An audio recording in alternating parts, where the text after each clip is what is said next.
반갑습니다. 말씀과 함께 하루를 시작하는 주님의 백성들을 예수님의 이름으로 축복합니다.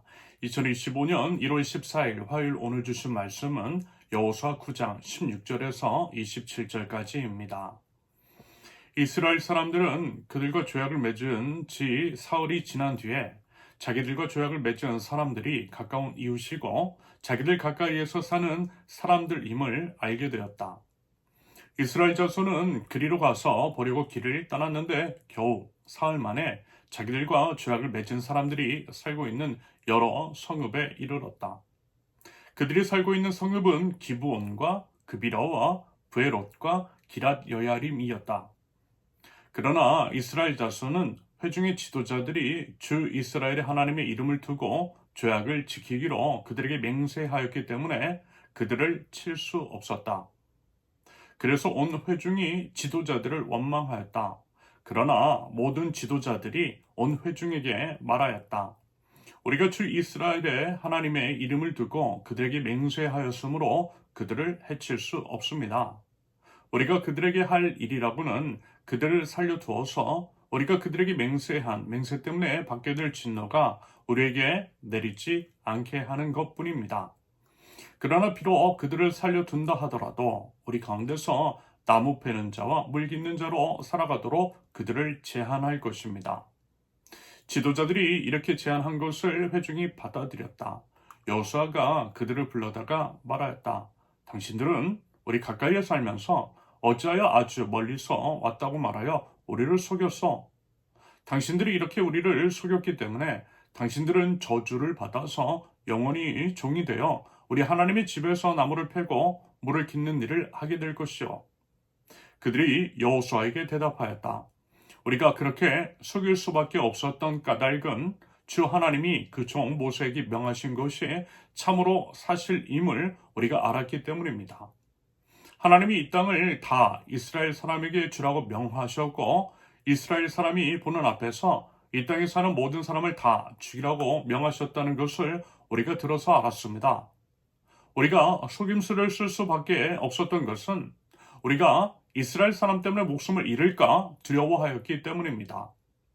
이제 우리를 마음대로 하실 수 없으니 처분만을 기다리겠습니다. 여호수아는 그들을 보호하기로 결정을 내리고 이스라엘 사람들이 그들을 죽이지 못하게 하였다. 바로 그날로 여호수아는 그들을 회중을 섬기고 주님의 재단을 돌보는 종으로 삼아 나무를 패고 물을 깃는 일을 맡게 하였다.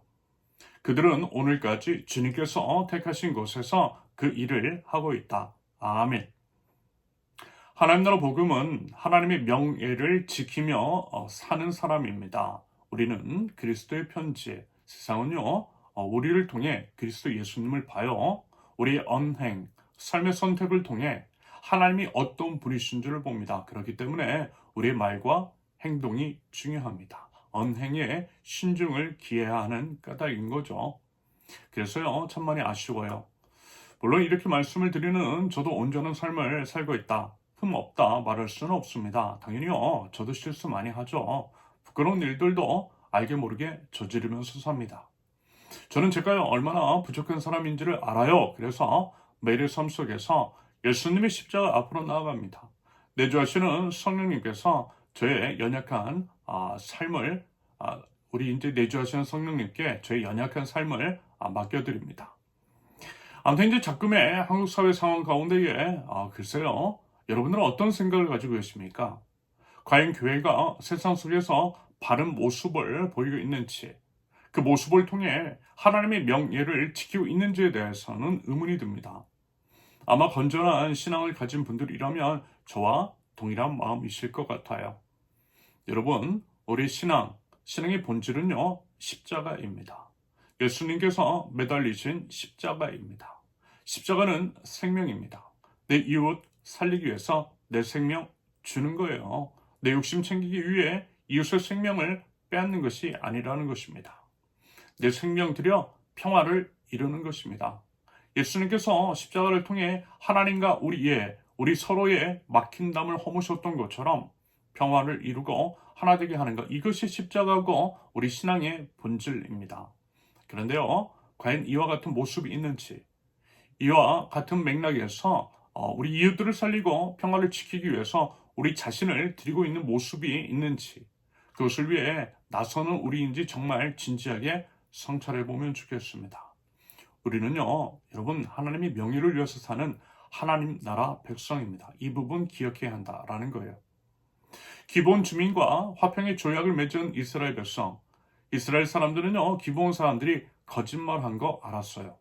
멀리 살고 있는 줄 알았는데 가까이에 살고 있더라는 것입니다. 고작 사흘길밖에 되지 않은 곳에 버젓이 살고 있는 것을 알게 되었습니다. 그것을 알았을 때 당연히 황당했겠죠. 화가 난 사람도 있었습니다. 지도자들의 신중하지 않은 태도에 대해서 분개한 사람들. 어제 말씀을 나눴던 것처럼 하나님께 여쭙지 않고 섣부르게 결정한 것에 대해 원망한 사람들이 있었던 것 같아요. 그래서 18절을 보면 온 회중이 지도자들을 원망하였다라고 기록합니다. 사실 여호수아를 위시로 한 지도자들도 당황했을 것 같아요. 민망했겠죠. 그러면서 이렇게 말해요. 19절 이하의 기록처럼 이미 기브온 주민들과 맹세했기 때문에 그들을 해칠 수는 없다라고 말입니다. 언약은 중요한 거죠. 언약은 생명입니다. 언약을 어기는 것은 생명을 내놓는 것과 같아요. 그래서 반드시 지켜야만 합니다. 그러면서 그들은 이제 기브온 주민들에게 자초지종을 물어봐요. 왜 속였느냐라고 말입니다. 그랬을 때 기브온 주민들은 솔직히 얘기하죠. 간단하게 얘기해서 이런 거예요. 이미 다 봤는데, 그 소식 들었는데 하나님이 얼마나 무서운 분이시고 그 하나님이 이스라엘과 함께 하시는 거 뻔히 알면서 어찌 대항할 수 있겠느냐라는 것입니다. 한마디로 뭐냐면 살고 싶다라는 거예요. 그러면서 모든 것들을 이스라엘의 처분에 맡겨요. 그랬을 때 조약을 맺었던 것처럼 기본 주민들을 이스라엘 종으로 삼아요. 그렇게 기본 주민들은 생명을 보존하게 된 거죠.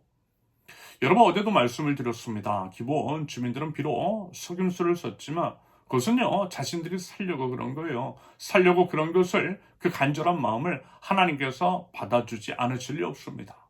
예를 들어 가나안 땅 모든 나라들이 그와 같은 식으로 하나님 앞에 엎드리면, 하나님을 인정하고 하나님 나라 신앙을 가졌다면 여러분, 그들 역시요, 하나님께서는 용서해 주시고 다른 살 길을 허락해 주셨을 것입니다. 하지만요, 그런 일들 벌어지지 않았어요. 그래서 죽임당하게 된 것입니다. 오직 기브온 주민만 하나님을 인정하고 하나님을 두려워하는 마음으로 속임수라도 써서 살 길을 찾았던 것입니다. 하나님 믿었어요. 그 부분 인정해 주셨더라고 했습니다. 한편 여호수아와 이스라엘 백성, 그들은요, 약속을 지켰어요. 분개하고 어처구니가 없고 원망하기도 했지만 그럼에도 그들과의 약속 지켰어요. 약속했으니 지킨다, 이 정도라기보다는 그들이 하나님 나라 백성이기 때문입니다. 앞서 말씀을 드렸던 것처럼 하나님의 명예를 위해서 그렇게 약속을 지켰던 것입니다. 예를 들어 하나님 나라 백성이라고 하면서 한 입으로 두말하고 약속을 밥 먹듯이 번복하고 말 바꾸면 여러분, 과연 우리를 통해 드러난 하나님을 신뢰할 수 있겠느냐라는 것입니다. 오히려 약속을 반드시 지키는 그 신의를 지켜야만 하나님이 신실하신 주님이시라는 것을 우리를 통해 알 수 있겠죠. 우리에게 신실해야만 그 신실하신 하나님을 보고 믿고 예배할 수 있을 것입니다. 그러므로 우리 하나님 나라 백성은요, 신실한 주님의 백성으로서 신의를 생명 걸고 지킬 줄 알아야만 할 것입니다. 특별히요, 자금의 인재 사회 상황 속에서 노블리스 오블리주 같은 것들이 사라진 것 같아 참 많이 아쉬워요. 지도자들부터 말을 참 많이 바꾸는 것 같아요. 거짓말쟁이 사기꾼들 너무 많이 있는 것 같아요. 교회도 이제 마찬가지인 것을 인정합니다. 엄연히 이제 세습을 하지 않겠다 했으면서 버젓이 말 바꿔요. 논문 표절, 설교 표절, 거짓 학력 이런 것들, 그 외의 것들 참 많이 보여요. 그렇게 하나님의 명예를 실추시키는 일들이 적지 않아 참담한 마음을 금할 수 없습니다. 나는 아니다라고, 나는 그렇지 않다고, 나는 그렇지 않을 것이라고 말하지 않겠습니다. 여러분, 우리도요, 언제든 그럴 수 있어요. 우리는 모두 연약한 존재이기 때문입니다. 당연히 그렇다고 그럴 수 있다라는 식으로 명백한 잘못에 대해서 나이브하게 대하지도 않을 것입니다. 잘못한 것에 대해서는 깨끗하게 인정을 하고 책임질 것은 확실하게 책임을 지는 그 태도 갖겠습니다. 여전히 뻔뻔한 자들이 지도자라고 나라를 어지럽히고 있는 이 현실 속에서 우리 하나님 나라 백성만큼은 하나님 나라 백성으로서 하나님의 명예를 위해 정직하고 신의를 지킬 수 있기를, 그렇게 이제 신실하신 하나님을 증거할 줄 아는 하나님 나라 백성들 될 수 있기를 예수님의 이름으로 축원합니다. 함께 기도합니다. 하나님 나라 백성다움이 있는 저희 모든 삶 되기를 원합니다. 말과 삶으로 하나님의 명예를 지키며 신실하신 주님을 증거하는 하나님 나라 백성들 저희 되게 하옵소서. 잘못한 것들에 대해서는 깨끗하게 인정을 하고 책임지는 모습이 있게 하시며, 신뢰가 떨어진 이 사회 안에서 하나님은 참으로 신실하신 분이심을 저희 신뢰할 만한 삶을 통하여서 밝히 드러내는 저희의 모든 삶 되게 하옵소서. 예수님의 이름으로 기도합니다. 아멘. 하나님께서 오늘 주신 말씀과 각자의 기도 제목을 놓고 우리 잠시 기도합니다.